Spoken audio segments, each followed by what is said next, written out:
दोस्तों, आइए हम उर्दू पढ़ना सीखते हैं, वो भी तीनों लैंग्वेज के साथ साथ जो कि इंडिया के अंदर चल रहे हैं। जैसे कि आप पॉपुलर लैंग्वेज हैं आपका इंग्लिश, और उसके बाद उर्दू और हिंदी। हम तीनों को आपस में ट्रांसलेट करने के साथ साथ पढ़ेंगे। तो देखिए, मैंने यहाँ पर सबसे पहला वर्ड उर्दू का लिख दिया है अलिफ। इससे पहले हम पढ़ चुके हैं अलिफ से लेकर या तक, लेकिन छोटी छोटी वीडियो में हम पढ़े हैं।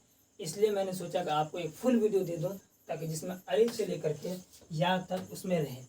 तो मैंने अलिफ से लेकर या तक तीनों वर्ड लिख दिए हैं, यानी हिंदी के भी और इंग्लिश के भी और उर्दू के भी हर्फ मैंने लिख दिया है। तो चलिए, सबसे पहला वर्ड है हमारा दोस्तों अलिफ। अलिफ की शक्ल कुछ इस तरीके से होती है, और इसी के भी मुकाबले में आ जाता है हिंदी में आ, और इंग्लिश में आ जाता है ए। अगला हर्फ है दोस्तों हमारा बे, और बे के मुकाबले में हिंदी में आ जाता है बा, और इंग्लिश में आ जाता है बी। अगला हर्फ है दोस्तों हमारा पे, और पे के मुकाबले में हिंदी में आ जाता है पा, और इंग्लिश में आ जाता है पी। अगला हर्फ है दोस्तों हमारा ते, और ते के मुकाबले में आ जाता है हिंदी में ता, और इंग्लिश में टी। उसके बाद है दोस्तों टे, और टे के मुकाबले में आ जाता है हिंदी में टा, और इंग्लिश में टी। तो देखिए दोस्तों, ता के लिए भी और टा के लिए भी दोनों में इंग्लिश में टी ही आया है। इंग्लिश के बहुत सारे ऐसे वर्ड आपके यहाँ पढ़ने को मिलेगा जो दो दो लफ्ज़ के लिए एक ही वर्ड काम कर देता है। तो चलिए अगले हर्फ की तरफ। अगला हर्फ दोस्तों हमारा से, और से के मुकाबले में आ जाता है सा, और इंग्लिश में आ जाता है एस। अगला हर्फ दोस्तों हमारा जीम, और जीम के मुकाबले में हिंदी में आ जाता है जा, और इंग्लिश में आ जाता है जे। अगला हर्फ है दोस्तों हमारा चे, और चे के मुकाबले में आ जाता है हिंदी में चा, और इंग्लिश में आ जाता है सी एच से चा। क्योंकि इंग्लिश में एक वर्ड से चा नहीं बनाया गया है, बल्कि चा बनाने के लिए सी के साथ एच ऐड करना पड़ता है, जब जाकर के चा बनता है। अगला हर्फ है दोस्तों हमारा है, और है के मुकाबले में आ जाता है हा, और इंग्लिश में आ जाता है चा। अगला हर्फ है दोस्तों हमारा खे, और खे के मुकाबले में आ जाता है खा, और इंग्लिश में आ जाता है खा, जो के और एच को ऐड करके खा बनाया जाता है। उसके बाद आता है दोस्तों हमारा दाल, और दाल के मुकाबले में आ जाता है दा, और इंग्लिश में आ जाता है डी। उसके बाद आता है दोस्तों हमारा डाल, और डाल के मुकाबले में आता है हिंदी में डा, और इंग्लिश में डी। तो यहाँ पर देखिए, जैसे ट और त के लिए डी ही आया था, इसी तरीके से दाल और डाल के लिए दोनों के लिए डी ही आया दोस्तों। चलिए अगला हर्फ है दोस्तों हमारा दाल, और दाल के मुकाबले में आ जाता है हिंदी में जा, और इंग्लिश में आ जाता है जेड। तो दाल के बाद नंबर आता है दोस्तों रा का। रा के मुकाबले में आ जाता है हिंदी में रा, और इंग्लिश में आ जाता है आर। इसी तरीके से दोस्तों रा के बाद आता है रा। रा के मुकाबले में आ जाता है दोस्तों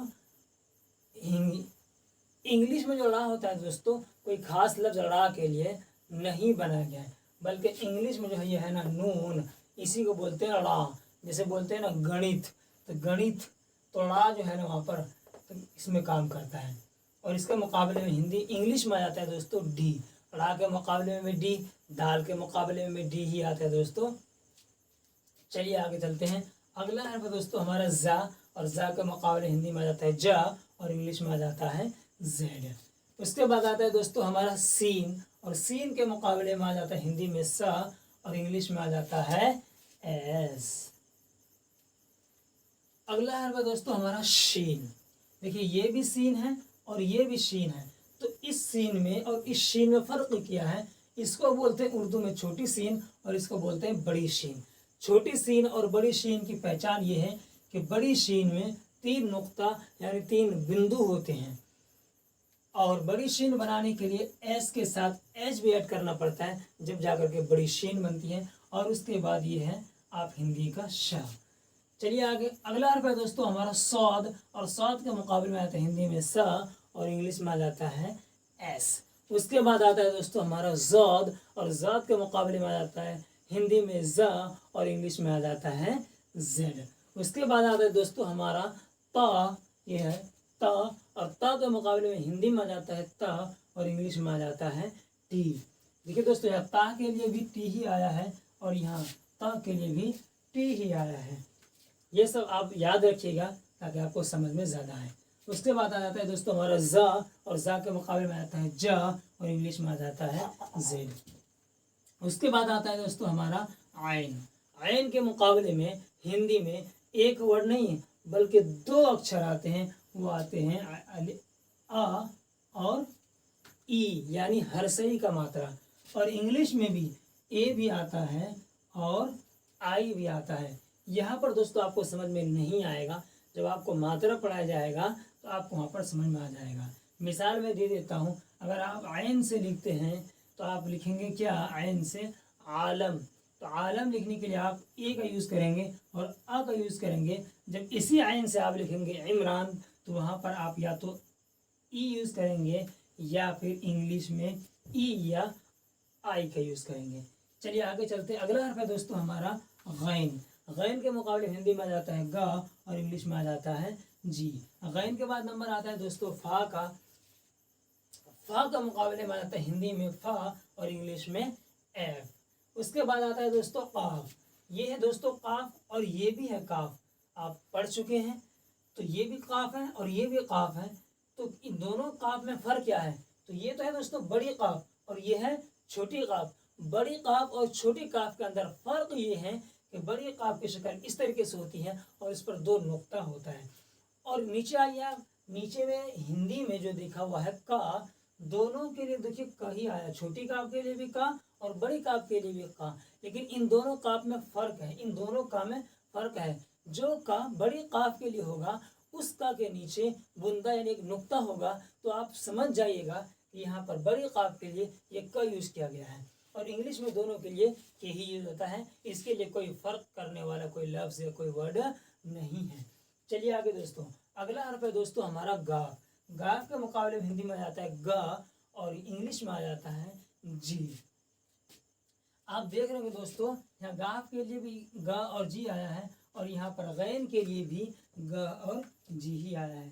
तो सेम है दोस्तों, लेकिन यहाँ पर भी वही फ़र्क है। जो गैन के लिए गा होगा ना दोस्तों, उसके नीचे एक गा के लिए बुंदा हो जाएगा, तो उससे मालूम चल जाएगा कि यहाँ पर जो गा है वो गैन के लिए है। और जिस गा के नीचे नुक्ता नहीं होगा, तो आप समझ जाइएगा वो गाफ के लिए गा लिखा गया है, ना कि गैन के लिए।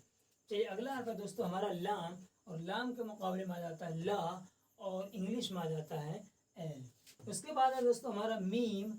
मीम की शक्ल कुछ इस तरीके से होती है, ऐसे लिखा जाता है, और हिंदी में आ जाता है माँ, और इंग्लिश में आ जाता है एम।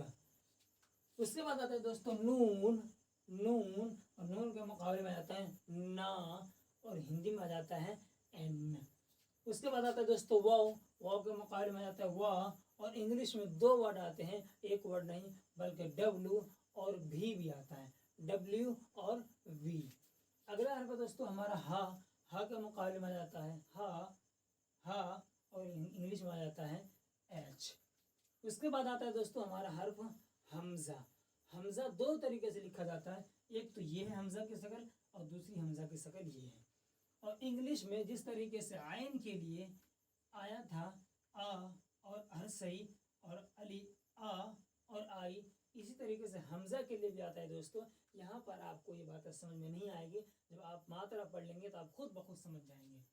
चलिए दोस्तों, उसके बाद आता है या, और या के मुकाबले में आ जाता है या, और उसके बोलिए आ जाता है हिंदी इंग्लिश में वाई। ये छोटी या है दोस्तों, और ये बड़ी या है। छोटी या इस तरीके से लिखी जाती है, और बड़ी या इस तरीके से।